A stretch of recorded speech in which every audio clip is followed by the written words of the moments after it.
That No. and then we did the casino cruise, man. That was a little bit before that, right? Yes. So yeah, Logan, that was when I first met you, Oh yeah. and Yeah.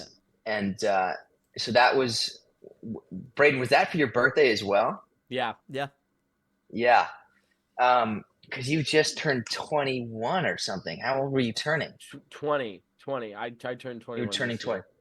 And we were in, it was super dope because we could go out into international waters Yeah. and actually gamble. And Yeah. and you guys gambled so much. And I've never been to like a Vegas trip. I've never done any gambling before. But I went to the ATM on the boat and I withdraw $100. So I'm like, okay, if I'm gonna lose money, $100 is gonna be fine. And I go to the first Russian roulette and I put down like $10 or something. And within 30 seconds it was gone. And I realized how easy I could lose my $100. I said, let me just cool it. And I watched you guys just annihilate all your cash. And I went, this is a lot more fun to watch my buddies lose money versus me lose money. Yeah, there you go. No, I remember that. I was there. I was sitting right next to you because I remember it was me and Pat together on like one station, and I remember I saw him lose his $10, and I saw him literally physically take a step back, and he was like, "You can go ahead, brother." I was like, "All right, bet." Yeah, exactly. Yeah. Oh, Last man. time we And went, as an actually, offer, recently, it went better. It went better for us. Yeah. what happened this time? We have an addicted tall ginger friend of ours. Oh my dude, no, he was there. So okay, so Cassidy, our buddy. You remember Cassidy? You remember Cassidy, the really tall Yes, guy? I remember Cassidy. Yeah, so that Yeah. was Cass's first time gambling. Now he's gone on a gambling spree. It's bad. He hasn't Bro's like- stopped. Yeah, bro's It's addicted. bad. It's actually a real issue. So But no, I lost my money and I got up like $300 because of Cassidy. Yeah, We were at the blackjack table just playing. he's addicted, but he's good, dude. He knows. So his best thing is blackjack for sure. Like he knows blackjack. Like he just has a weird, sixth sense for that kind of stuff, man. And he's also now like he knows some of the dealers there, which is a problem in of itself. But he knows some of the dealers, so like he just having that relationship's really good, so they won't screw you over as bad either. But no, yeah. So Cass that first night lost. I mean, we all lost our money that first night except for Josh and Andrew, and because they sat on the roulette, the digital roulette, and made their money. But no, yeah, Cassidy, he was down to his last $25 this last time around, Patrick. And dude, he went to the blackjack. He bet his final $25, and he just shot up. Like, I mean, he was like plus 400 on the night. Dude, no, it might have been like 600-700. It was ridiculous. It was crazy on his last $25, bro. Wild stuff. So, and then I was down ridiculous. I was down 150, and I went over to I went over to Cass. I was like, dude, this is not good, dude. You got to help me. And then I shot back up to only negative $13 on the night. So I walked away. I was happy with that. I was like, that's a Chipotle burrito, dude. I'm okay, Yeah. Yeah. It's gambling is so interesting to me. Because I love like real life gambles of going out and climbing a cliff or something, or like, I mean, we're sitting out here. I'm in New York right now, and we have this train that rips by us, and we have what I've just learned are real subway surfers, and it's kids that get between they get in between the car doors. They slide that thing open and they jump up onto the top of the subway cars, and they're ripping on these bridges, and that's something that I'd want to gamble with, like something that gets my adrenaline going. But then I have told a lot of people about our boating experience, our boating gambling, and that just it totally put it into perspective for me. And the only time I've ever gambled is the only other time is when I went to Vegas to go watch the Grateful Dead, and that was and I took my girlfriend had $5 in cash, and I put it on the roulette machine, and I put it on red, and it went to black, and I lost it. And I was like, then this is just not. It was ridiculous. But I do remember those. I can't remember those guys. I can't remember who it was, but they were sitting there on the blackjack or on the roulette, and they had some system figured out, and they were up like a grand Yeah, and a half. Andrew and Josh. And then Yeah. remembered they lost it all of it went to like $200. Yep. Yeah. Yeah. Yeah. They ate it at the end. But dude, hey, speaking of just adrenaline rushes and stuff, dude, you did that big excursion trek thing out to Africa, right? You guys say it again. My AirPods disconnected. Oh, sorry. No, I was saying like speaking of like the adrenaline and rush and all that stuff, man. You took that big trip, an excursion out to Africa. Pretty. Well, when was that? A year ago, right? About a year ago. Yeah. Yes, How I was that, left. man? I went. So, God, I mean, there's so much that happened. There's so much that went into that trip. I just graduated college, um, and I went to, and that was July when I left. And I did 75 days in Africa, where we traveled from Kenya. Like if you're looking at, it's hard. Okay, Kenya, about 10,000 kilometers all across Africa through 11 countries down to the southernmost tip. And it was insane. Everything, we were camping almost every single night out in the bush, in campsites that we find, and we were on this truck. It was this big giant. It was like basically a school bus. It was this converted semi truck, and there were 16 of us, people from all over the world, mainly the UK, um, and and we're all strangers. And they were young. Everybody was younger than 40, other than this one guy, and we just just like lived for 75 days in the African bush, in the African villages, all all over the place. And it was there's so much to dive into, but that's kind of the general overview of what happened. Yeah. Yeah. How? I mean, what did you take away from that just as a human being, and how did that just change your? Did it? I mean, obviously, how did it change your perspective on everything in life, right? Yeah, yeah.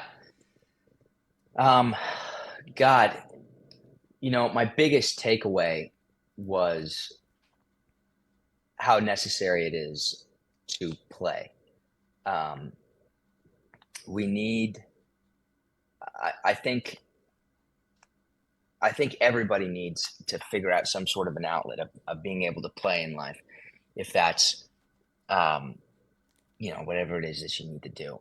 For me, that's traveling, and it's going on adventures, and it's getting into stuff that I don't necessarily know what it is that I'm doing.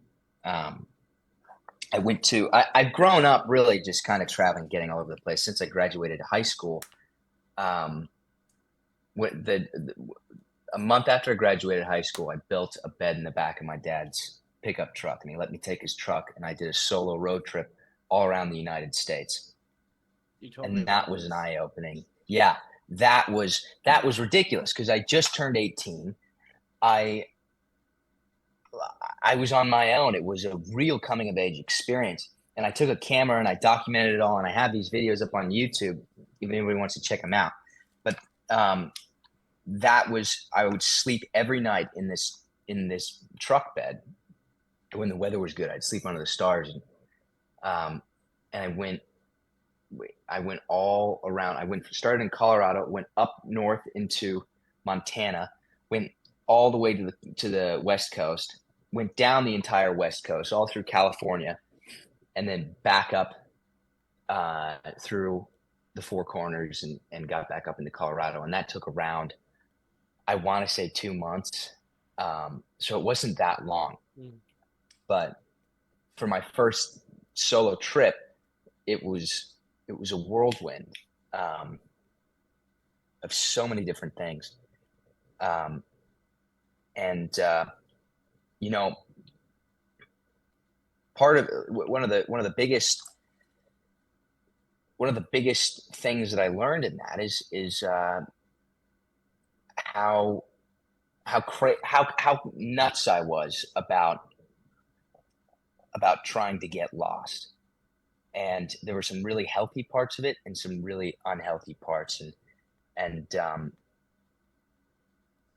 it was it was right. It was walking the line of falling into the oblivion and becoming this homeless hippie dude that's like off the grid, or being able to come back into civilization, know exactly what it is that I'm trying to do, and understanding that was a fun trip, and I have to make time for another one later down the road.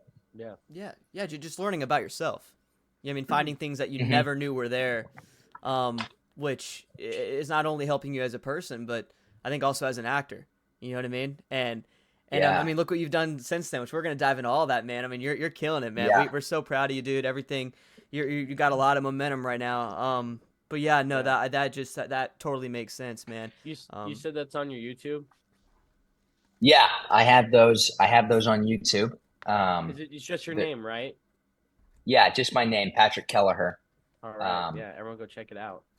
yeah, that's a um, yeah, it's a good little video. But Logan, what you said, it helps with acting, and that um, I'm really I'm really stoked. This is kind of one of our main topics is the acting industry.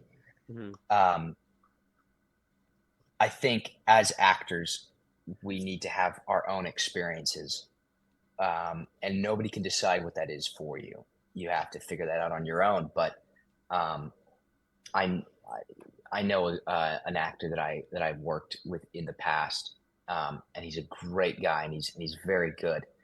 Um, but he said he started school. He graduated. He went right into acting school. He did a 4-year program of acting school, nose to the grindstone, did everything that he could. He got out and he started trying to work. And that was over 2 years ago, and he hasn't booked anything since. And um, he's gotten a couple things here and there, and he's a brilliant actor. So I look at it and I go, why you're so good? Why have you not? What is it that is keeping you back?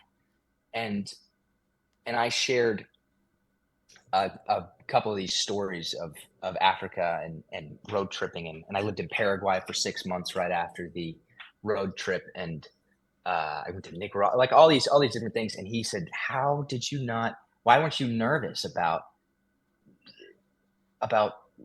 losing time? We're so young, and we have this little window of like when we can get in, when we're not child actors, but we're not 30-year-olds trying to make it in the industry. Why weren't you nervous?" And I just looked at it like, we don't. Yes, we're running out of time to act and to find that little window, but we're also running out of time as humans. Hmm. We don't have. If you go backpacking out in all these places in Thailand and in Vietnam, you're going to see these 17, 18, 19-year-old kids that have been going for 2 years, that are just nomads. And you go, like, when I was 21 and I'm out and I'm looking at these kids, and how did you, what is this? And they're from Europe, and they're like, well, we love life. And like, that is so special. That is, again, walking the balance of wanting to be a successful millionaire and wanting to be a fruitful human being. Hmm. Um, so that you can totally mesh that as actors, and use whatever it is your script as your canvas, and put those experiences into those wild times. And for me, especially with this play Fatherland, which we'll get into, Hmm. has worked wonders for what I'm trying to do with that script. Hmm. You know what's interesting too, Patrick, is sometimes scripts can help you in ways that you couldn't even thought were possible. You know what I'm saying? Like, I mean, it's almost like a therapy in a way. Like you were saying, you put everything into that script, and it's almost like that script puts everything into you. It's really weird. And so I know exactly what you're talking about, man. I've had a very similar experience. And Brayden, if you don't want to expand on that, we can dive into Fatherland real quick. Yeah, actually, that's where I was want to go to next. I was gonna say, if you could enlighten everybody, like, what was the process in booking Fatherland? I know that is like the big thing, the big craze right now in the industry. My boy is popping off, so we want to hear how you got it, and then I want to hear how that leads into your work and stuff. Yeah. Um, so Fatherland is a crazy uh, is a is a so what happened is finish I finished my 6 months abroad where I go to Africa, Asia, and Australia, and I do this with my girlfriend, and we get back, and I go back, and I've been teaching skiing in Aspen, Colorado for 4 years, and I come back to that job. It's a great gig. So I always fall back on that on the winter time, and it's good money. And I'm sitting there for around 30 days, and my skin is crawling because I just got done with this wild adrenaline of an adventure. Mm. And I'm going, I'm moving to Los Angeles. I know I'm moving to Los Angeles. I read the book, uh, The Actor's Life, or what is it? The Act with Jenna Fisher. Um, and that was like, go to Los Angeles. So I know I'm moving, and I'm sitting, and I'm like riding up this little like uh, the magic carpet ride, which is like 100-foot little carousel thing with all these little kids skiing around me, and I'm with this like 3-year-old, and I'm like, I don't know if I can do this much longer. Mm. I got to get to Los Angeles. I got to start this thing up. My plan was to move out in the spring. It was around December.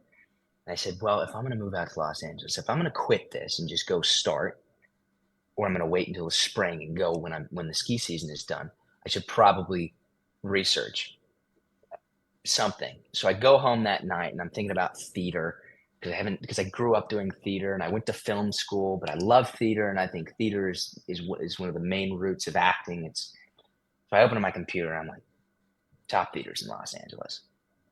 And the first one that pops up is this theater called the Fountain Theater. The very first thing that pops up. And I click into it, and I go into the contact section. And the founder and the main producer and the artistic director and these things start coming up. And the very first one, the founder of the Fountain Theater, Stephen Sachs. I'm like, fuck it. Let's check it out. And I send him an email and I say, hi, Stephen. My name is Patrick Keleher. I'm an LA local. That was a total lie. You got any auditions available in the upcoming months? I'd love to audition for your theater. And it was a nice website. So it was a little intimidating, and I wasn't expecting anything. He responds within 10 minutes, and it says, Patrick, we like your reel. We like your headshot. We'd like you to audition on Monday at 2:30. And it was a Friday at 10 p.m. And I run into the living room, and I go, Dad, I got to get on a plane to Los Angeles. I got to go audition for this show. So little did I know, this Fatherland show had been searching. This is a 4-person play. They had already cast the other 3 parts. They had been handpicked. There was no casting call for them. They were LA theater veterans, and he brought them in, and he was just looking for the boy. And he had gotten 528, 530 submissions, and he'd gone through all these different tapes, all these different people. He called a bunch of people in, and he could not find the boy. So they delayed the show a week or 2 weeks to try to find this kid. And they have the final casting calls for the show on this Monday. But I had no idea this was I was just thinking like, oh, well, he probably thinks I'm a good-looking kid, and he's giving me a shot. So I fly in, and I sit down, and I do this audition. And then I get on a plane, and I go back home on a Tuesday morning the next day. And as I'm getting off the plane, like, I'm stoked, and that was my first audition. in LA. How cool is that? You know, and I wasn't expecting anything. And I get this email and it says, congratulations, Patrick. You have been chosen to be the son. And if you accept it, please let us know. And I'm sitting in the passenger seat of my dad's car as we're driving down from the Aspen airport, and he's smacking me, and we're screaming, and we're jumping, and we get home, and I haven't accepted the role yet, and we're sitting in the living room, and I freaked out, and I started crying, and my dad and I embraced, and I can't remember exactly what he said, but it was along the lines of, this is the beginning, this is what's supposed to happen. And he says, you have to go do this. And I quit my job. I say goodbye to my girlfriend. My girlfriend's in Colorado. And I drive my car out to go sleep on these great friends from college. I go sleep on their couch. While I start this show, I find a place to live in Los Angeles, and we start the run, and it's scheduled to be a 30-day run. And it goes, and while we're doing the rehearsals, and they're slowly finding out that I'm not an LA local, and I'm not, that I had just moved. And I'm like, yeah, I'm just trying to find a place. I don't know. I'm sleeping on this guy's couch. And they're like, well, why aren't you an LA local? Like, well, yeah. And slowly the truth started coming out. Mhm. And I was so scared they were going to get upset that I had lied. But this story just everybody starts getting excited about this. And everybody that I tell, they flip out. And so then we start the show, and the show runs for about 10 days. It's supposed to be scheduled for a 30-day run. And they extend it to 3 months because the show's exploding. And then we're 2 months in, and the show gets extended to 5.5 months. Let's just say 6. And we're about month 3. I think it was month 2 or month 3. And we're sitting and we're doing a talk back with this audience. And one of the ladies in the audience goes, are you guys trying to take this to New York?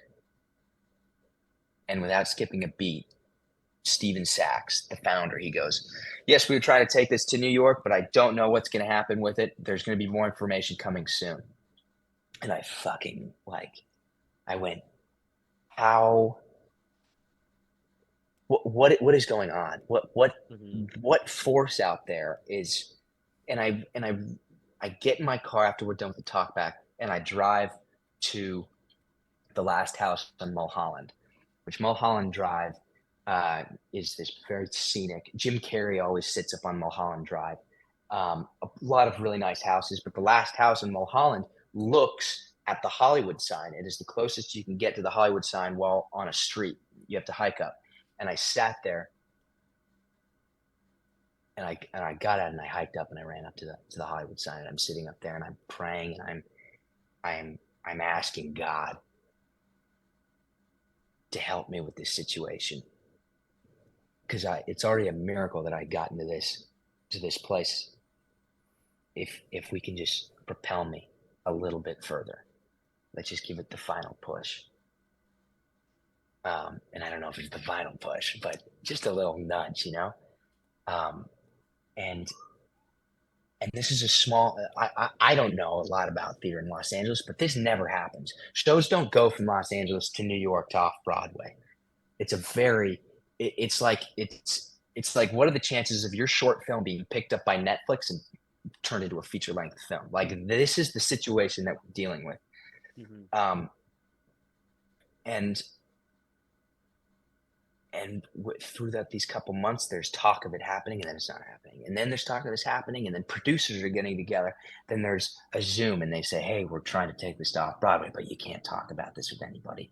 And then but then it's not happening because this producer's not here. And then we do have producers, so it is happening. So then we start raising the money, but we can't talk about it yet. And there's going to be a release date, and then one of our producers. So then now it's like really happening, and one of the producers has a stroke, so we lose 2/3 of the money, and the deadline's in 5 days, where the website was supposed to go live. So now we're in a scramble, and now we're trying to reach all these. We get new producers, and we put all the money together, and the website goes live, and the plane tickets are bought, and still. I have confidence that it's going to happen, but the cast, they're all older than me by 20 years. They're saying you can't, it doesn't happen until the lights go up on opening night. And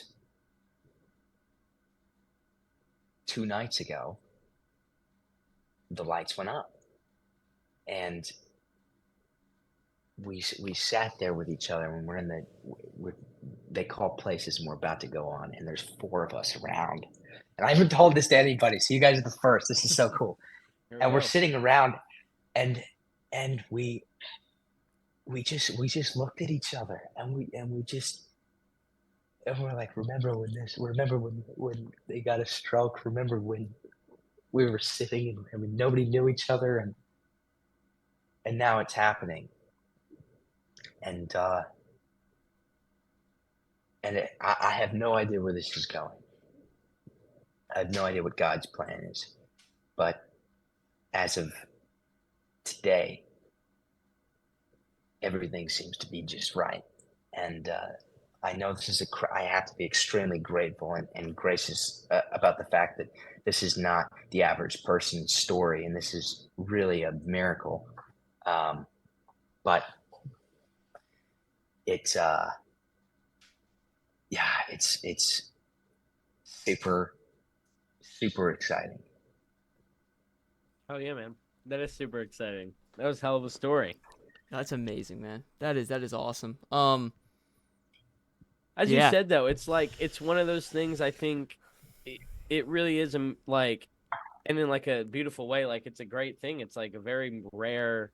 Like you said, it's not the average come up, and I feel like you said there's a lot of good energy that's been following you, and especially this project and everything that you're doing. So I only expect it to go up more than here. I was telling Logan, I was like, listen, man, the next step is Broadway. I was like, that's how it works, baby. I wouldn't be surprised at all. So yeah, man, that's awesome. I bet you everyone was sitting there and just as tuned in as we were.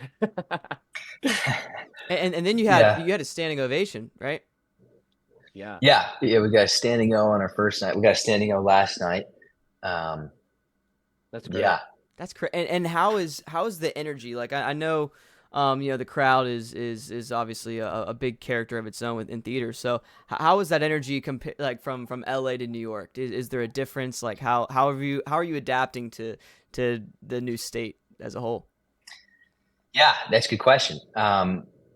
Los Angeles theater is not as loved as it is in New York. So our audiences in Los Angeles were just a bunch of old people, which is fine. There's nothing wrong with old people, but it based off the 2 nights that we had, the energy that was in that room was our best night in Los Angeles after doing 60 shows. And that was the first 2 nights. The city in itself is ridiculous. I've never spent this much time in New York, and I've never worked in New York. And I think visiting New York and being a tourist is a completely different thing to actually working in it. But I think from here on out, the audiences are going to get better and better. I think they're going to get better and better. Yeah, I think they're really going to enjoy this play. I mean, it's a very political piece. Do you want to background on us? Yeah. We were kind of both trying to like talk about like, because obviously we haven't had a chance to see it. I definitely am. I want to come see it in New York. I told you I'll come up. So, me and Logan were talking about it, but yeah, like I want you to expand on it. Give us some like some depth to it. Like what's the story? Yeah, and if you guys come up, we'll get you some tickets. But basically the show is a is a it's in the timeline of January 6th. And during January 6th, there was a 19-year-old kid who turned his father into the FBI in suspicion that he was about to storm the Capitol. The son had grown up. They were a good family, a very loving family, but the dad was a little bit extreme. He stuck to his guns. He was a good guy. But there were some complications, and the father slowly lost himself, and he found an outlet through Donald Trump. And keep in mind, in this show, we tried to keep the politics as much out of the story as we can, because this story is about a conflict between a father and a son. Yeah. And it just happens to be during the January 6th. Mm-hmm. So the son, the father keeps telling the son, this group that I'm with, this extremist group, we're going to the Capitol and shit's going to go down. And the son doesn't know exactly what it is. It's very, it's very out there, and the son's freaking out. He doesn't know what to do. He can't go to the police, because what are the police going to do? He decides to tip the FBI, and he tips the FBI, and the FBI doesn't do anything, because the FBI is not going to go in and investigate unless something happens.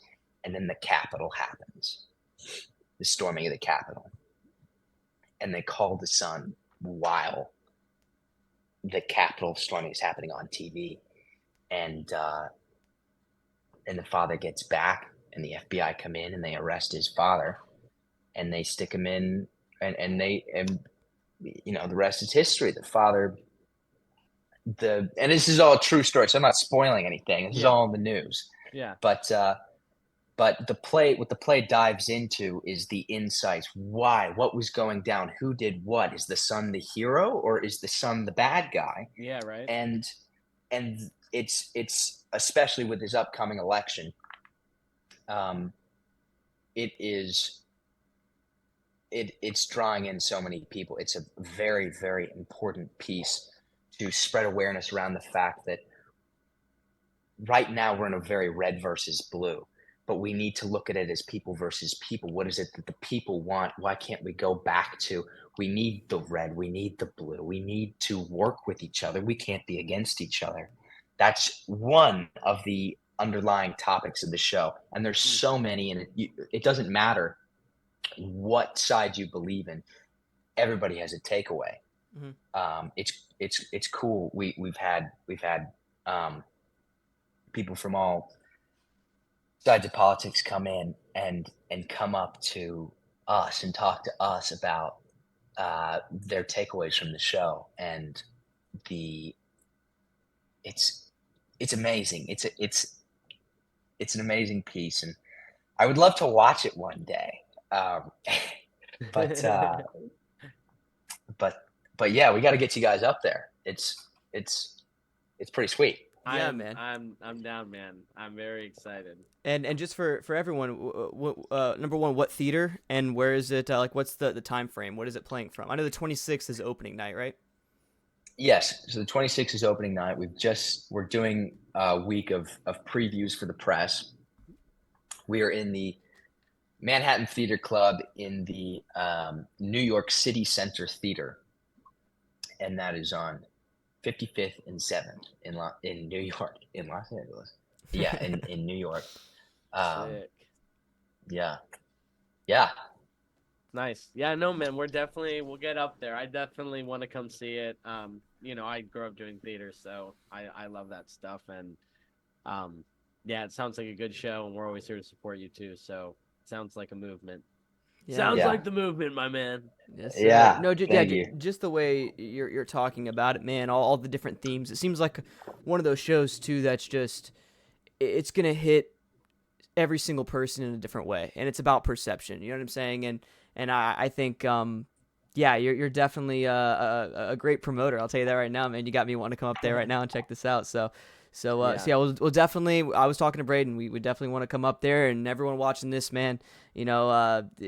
Definitely worth the trip. Pat. I've seen a lot of Patrick's work, man. He's incredible, and you definitely know this character in and out, and know this story in and out, and you definitely know what you're doing, man. So definitely, congrats.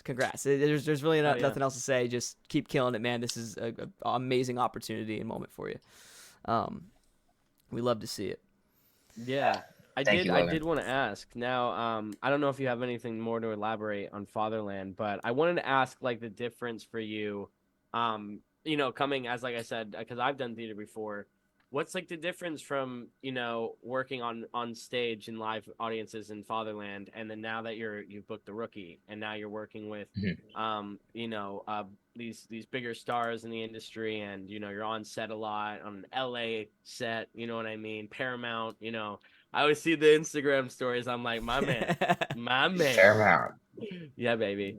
um so yeah, like what's that what's the difference like for you, or is there a difference? I know some people say there is, some people say there isn't.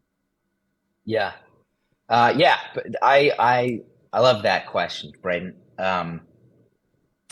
As Logan knows, Logan is the man. He's done all the Stranger Things. Hmm. Um, he we being on set and being on stage are two completely different things. Logan, have you done any theater growing up? I never did theater. You never did theater. No, I God, do that's want to. crazy, I know man. I do want to dive into it, man. It's just like you said, it's two very different things. So I definitely want to get my feet wet with something just to experience Yeah, that. But yeah.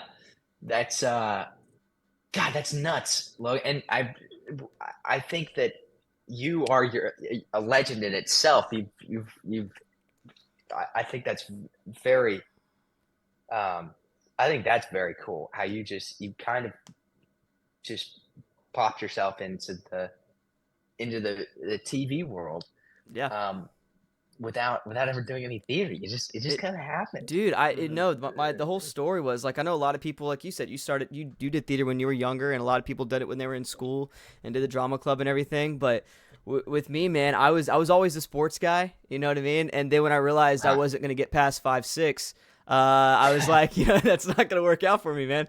Because now these middle schoolers are like 6'8", and they're feeding these kids nails. I don't know what they're doing, but it's pretty crazy.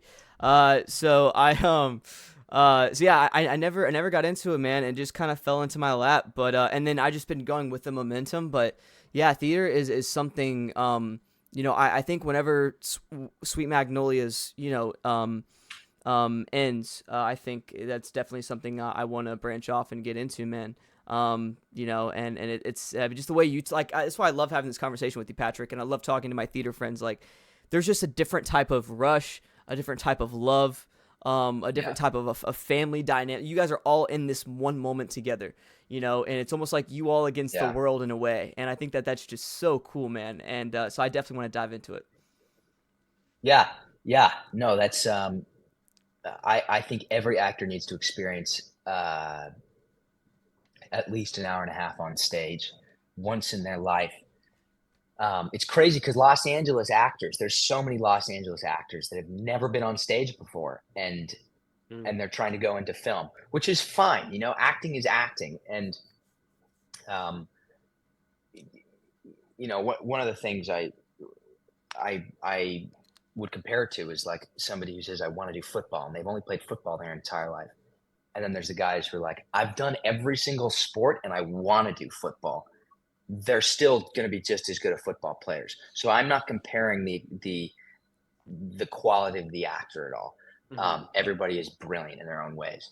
Um, but now that I have been on on the Rookie, I've got this awesome part in this TV show um, where I'm filming all the time. I've finally been able to like look at the differences between the two. Um, in theater, you have the rush, you have the hour and a half, you have months of preparation of of memorization. You have so much to go and do. And you start, and things almost kind of go away. And then the lights go down after an hour and a half.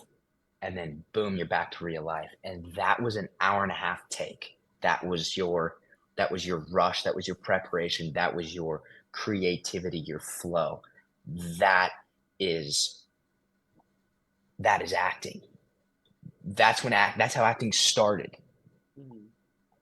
Back when I can't remember if it was the Greeks or the Romans that started theater, but when that was a thing 4,000 years ago,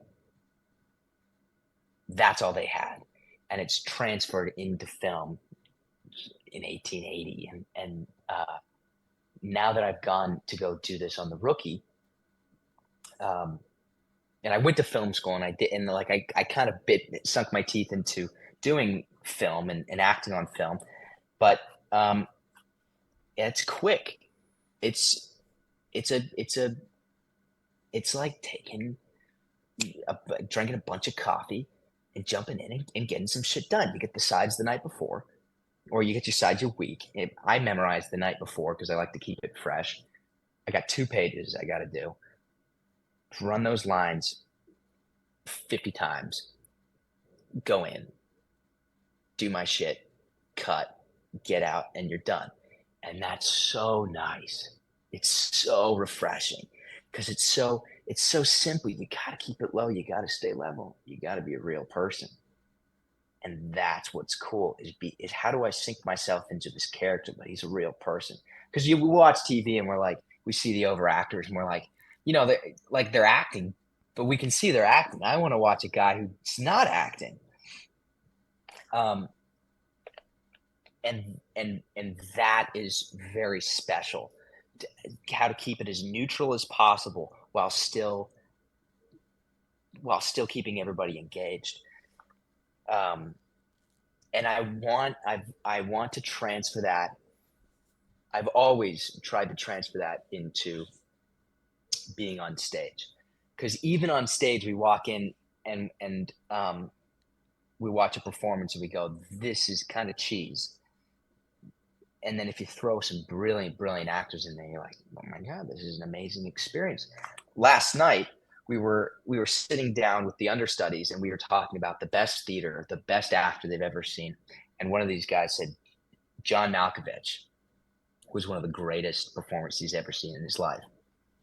And I said, well, why? What makes John Malkovich so great? And they said he was doing this play and John comes out and John does this.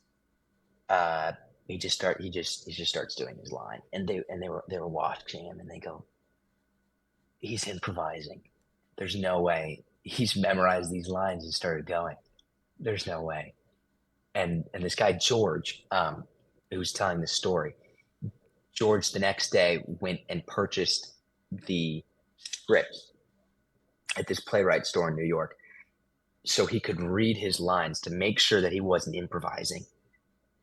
And John Malkovich was verbatim every single line. So then he goes in again and he watches him a second time to really like to get the assurance. And John Malkovich did it the exact same way. And he says that was the greatest acting I've ever seen in my life, and it made me want to be an actor.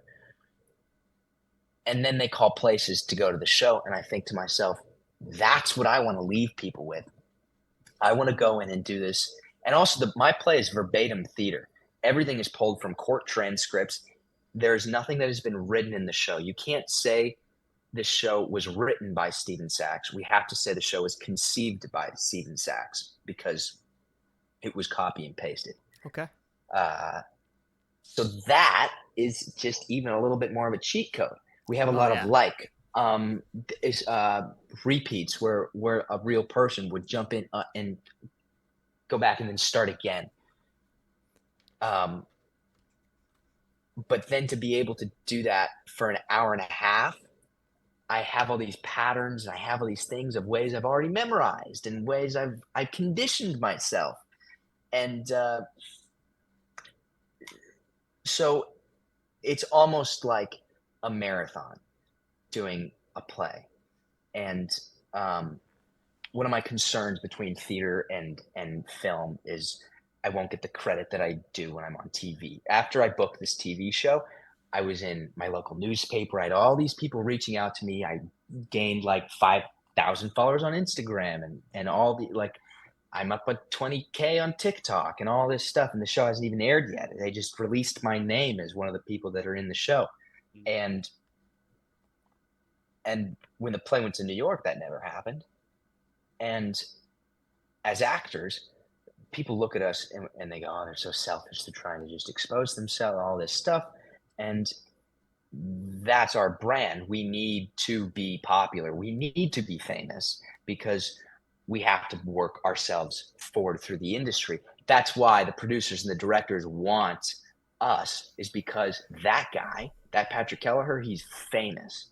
I need him to sell my movie. So one of my business strategies is to become famous, not for the fact that there's something empty inside me and I need to Kim Kardashian my way through life, but because that is how I achieve what it is that I'm trying to do. I want to be on the blockbuster movies. Yeah, Patrick, I've lost jobs to other kids because they have more followers than me. It's crazy. Yeah, It's crazy. that's Yeah. what's one of the jobs that you've like, tell me about that. This was about 2 years ago. I think it was right after season 2 of Sweet Magnolias. It was some Fox film. They didn't even have a title for it yet. It was a self tape. Went in for a Zoom callback, which I hate Zoom callbacks. I don't even want to talk about them. But I went and did the Zoom callback. I hate digital stuff. Like, I'm more of an in-person guy. Went in, did the Zoom callback, and yeah, I got super far into it. This all took place maybe like a month and a half, 2 months. It was relatively quick.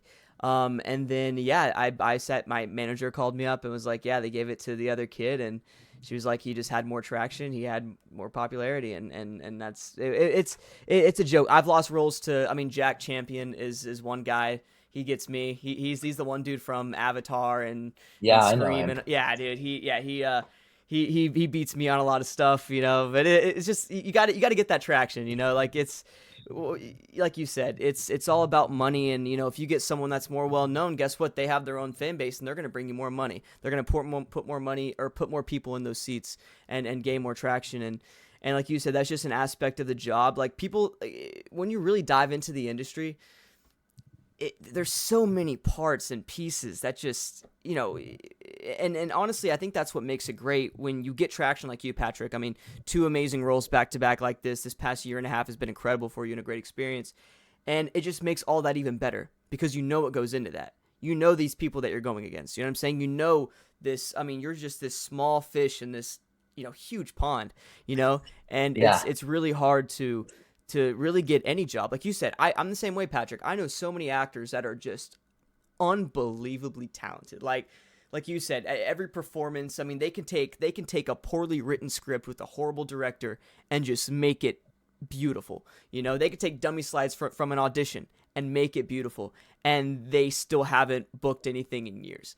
And it's just, and especially in a time like this where there's not a lot of auditions going out, we're in a weird point in the industry, like, the fact that you're doing what you're doing is it's what makes it just so much better. You know what I mean? I know you're really grateful. You're really appreciative. I mean, those moments that you had under the Hollywood sign, you know what I mean? All that, like, this is, it's amazing. And, as someone who, is religious and spiritual, it happened for a reason, Patrick. You know what I mean? All this has happened, and I'm sure just all the different relationships you've created, all these different connections you've that have just sprouted up off of just these 2 jobs. I mean, you probably feel like a whole different person, man, and especially all the knowledge you've gained, right, from being on these 2 different sets in these 2 very different environments. I mean, you go to a television set and a theater set, like you said, those are 2 very different things, man, and I think you can add to your life in different ways with both of those different experiences. So, yeah, I kind of went on a tangent there, but yeah, man. yeah, I mean, no, I think it just adds so much more to what we do. Yeah, and I really like the I know the religious aspect of things can be a little bit touchy with a lot of the audience, but the one of the things that's kept me grounded and kept me going where I'm going is the fact that I have I've tried every day, and it's an ongoing thing. I have to do it every morning, where I put my life in the hands of a higher power. And when I say higher power, I mean the Big Bang cosmos galactic infinite energy that is out there. And I say God, but it doesn't necessarily mean beard man in the sky. Um, that is so important, I think, especially as actors, is to stay spiritually connected with something, because until we have a position of power where we get to call the shots and we get to produce, we are we are the puppets that they get to pick out of the puppet shop. And there's something special when you go, or even when you go into a puppy store and you're getting your dog and you're looking around and there's something just right about that one right there. Why does that one stick out? Why does that one mean anything to me? And I think part of that has to do with your spiritual connection to what's going on in the infinity. Because a lot of times people of power are tuned in to something. They're connected to something, and they can't. Do you guys hear this notification that keeps going off at all? No. Okay, then that's good. My computer keeps buzzing. You're good, brother. Um, but let's click on that do not disturb. But yeah, I think tuning into that um, is very important. Yeah, Yeah. I'm with you, brother. 100%. I think that there's, like you said, um, you talk to any successful person, anyone that is at the top in any industry, any business, they have some kind of spiritual something, right? Something to attach themselves to, and I think that's a key part. And like, I mean, you once again, all the people that I've talked to that are really successful, they all have one thing in common, and that's it. So if that's any indication, you know what I mean. I think that's definitely a way to go, man. And like you said, once you started really doing that, I'd also just it. I think as actors too, we're at least the people that I know filled with a lot of anxiety, a lot of unknown, right? Especially our job. It's unpredictable. You don't know what you're going to walk into that day. You know what I mean? You don't know what kind of performance you're going to have. You never know. And I think just having something that you can turn to be like, okay, that is not me. I have no control over that. You know what I'm saying? Mhm. Someone else does. I think that just eases so much off, it's really helped me in my career as well, man. So I'm with you. Yeah. Yeah. Love that. Um, and then I mean, you kind of expanded on the rookie a little bit. Dude, Seth Ridley, I believe is your character's name. Yes. How's that? So the character description was interesting. It said the job requires quick, decisive action, something that doesn't come naturally to him. So what just for all the rookie fans watching this, obviously the show's not out, comes out next year, I believe. How is it? How is it to dive into the character of Seth? What's that experience been like, and what can the fans expect? Yeah. Um, this is so cool, guys. I've never really gotten to talk about the rookie before. Um, I yeah, I so Seth really he's a good guy. He's a good character. He doesn't he doesn't have his head screwed on as well as most cops should. And he's got everything by the book. He can he can regurgitate anything you want from the police codes, from how to be a cop 101. But once those sirens go on, once the call happens, he gets stuck. And I can't talk about too much other than that. Yeah. We're gonna air the first episode in January. But throughout the season, you're going to see the story of Seth expand and his life change. Um, and I can't wait to tell you after the season airs about the story of um, us shooting The Rookie and going to New York. I can't tell you about it right now, but I will be able to tell you what we're doing. And yeah, and the fan base of The Rookie is ridiculous. There's so many, it's a lot like Stranger Things, Yeah. where there's I saw for the very first time. Like and to all the people out there, I'm so new to all this stuff. I've never I open my, like, for the first time ever, I can't go through my message requests because there's so much stuff in there. And I found this edit that this girl made the other day, an edit of me where it's like the music playing and it's like the boom, chicka, boom, chicka, boom. Like, this Yeah. is ridiculous. Yep. So they're good. They're good fans. They're they're really great. The I Really quick, the the story of The Rookie. Um, we're on night 2 of Fatherland. We're basically, it was last night, like 9 months ago. Night 2 of Fatherland in Los Angeles. And the defense attorney, or no, the U.S. attorney in our play, his name is Larry Poindexter. And his wife is a woman named Carol Kritzer, who was a phenomenal casting director. And she comes and sees the show on the second night. And she pulls me aside at the very end of the show. And she says, I'm going to put you up for you're going to talk to me. You got any agents? I was like, no. You got a manager? No. Okay. Give me your phone number. So we went through this audition for this new Amazon pilot. And I send in this tape.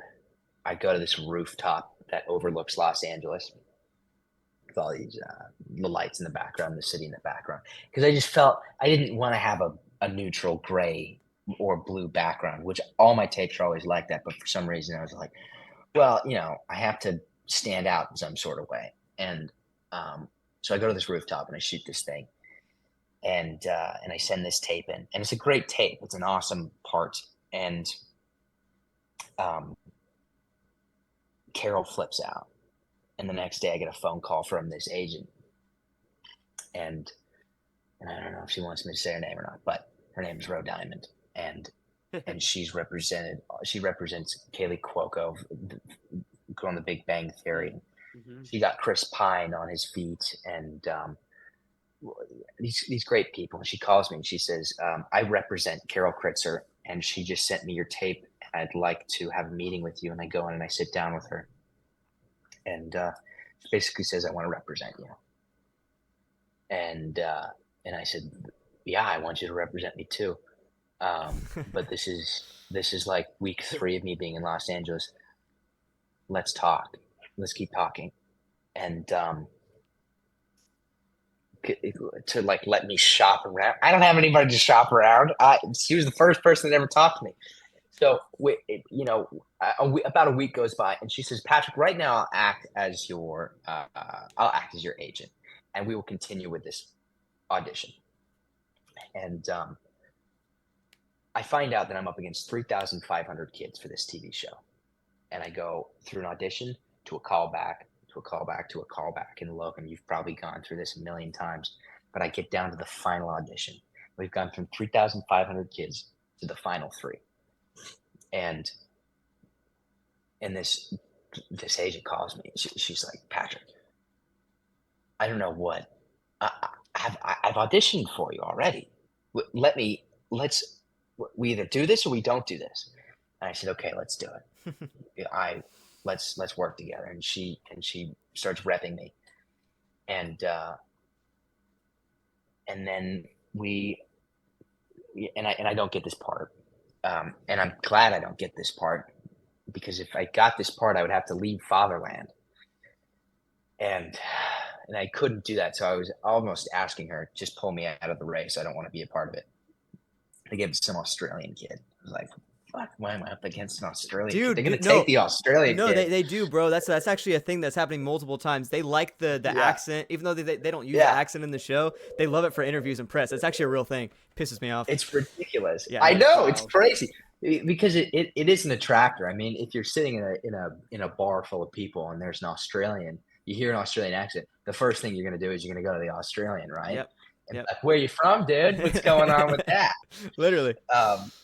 But the so that was cool. So that was step one, and then I have all these casting directors, all these random people show up. You never know who's going to be in the theater, and this woman comes up,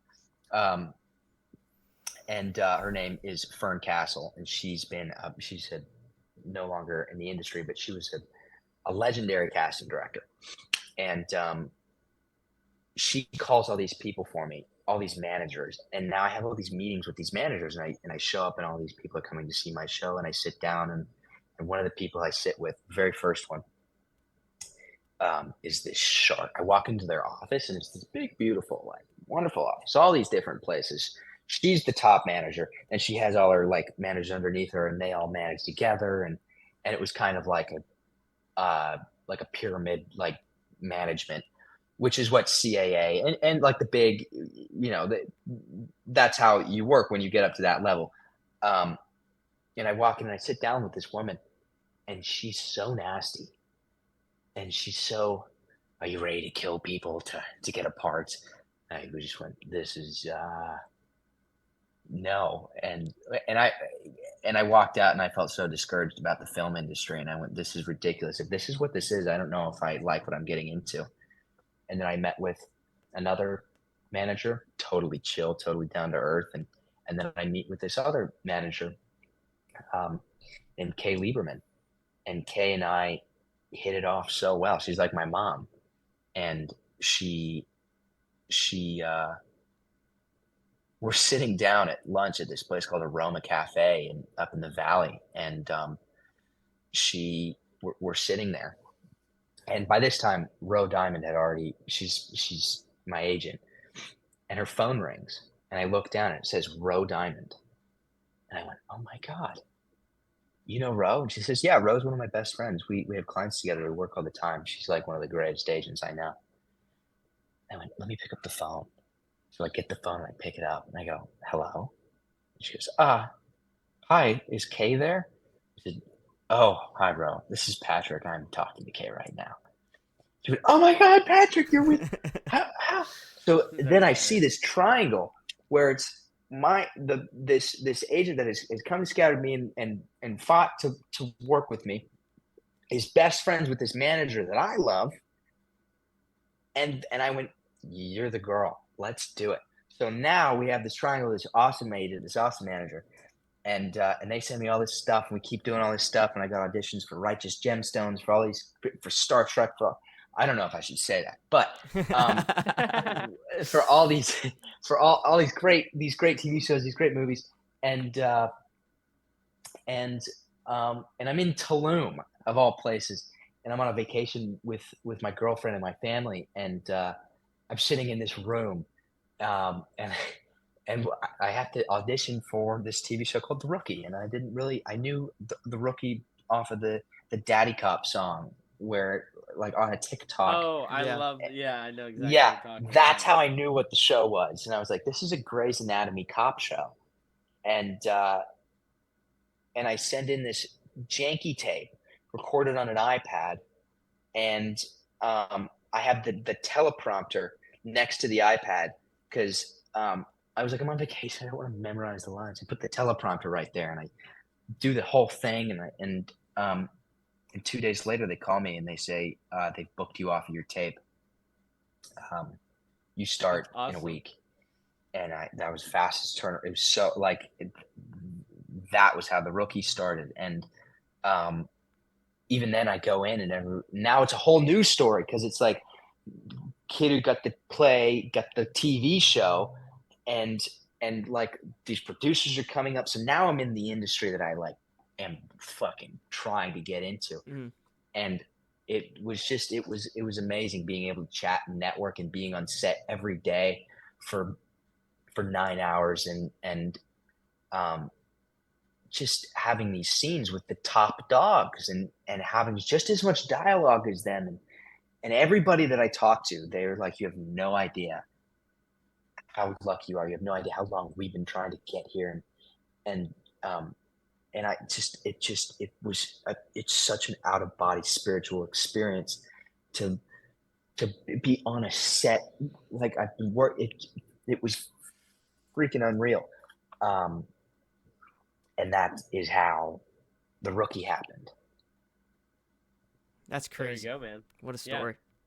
Yeah, man. It's been a freaking awesome year for you, dude. You deserve it, though. So, some excellent times ahead. I only feel like it's going to get better, too.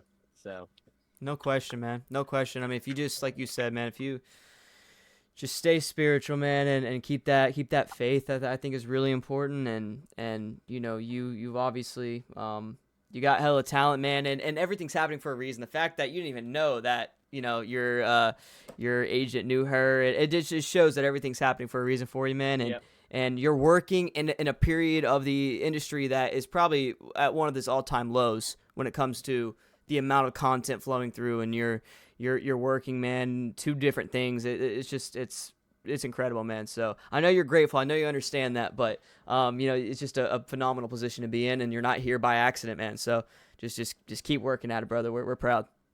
oh yeah. Thank you, Logan. Amazing stuff. Brady, do you want to expand on anything? I know we're over an hour now, so.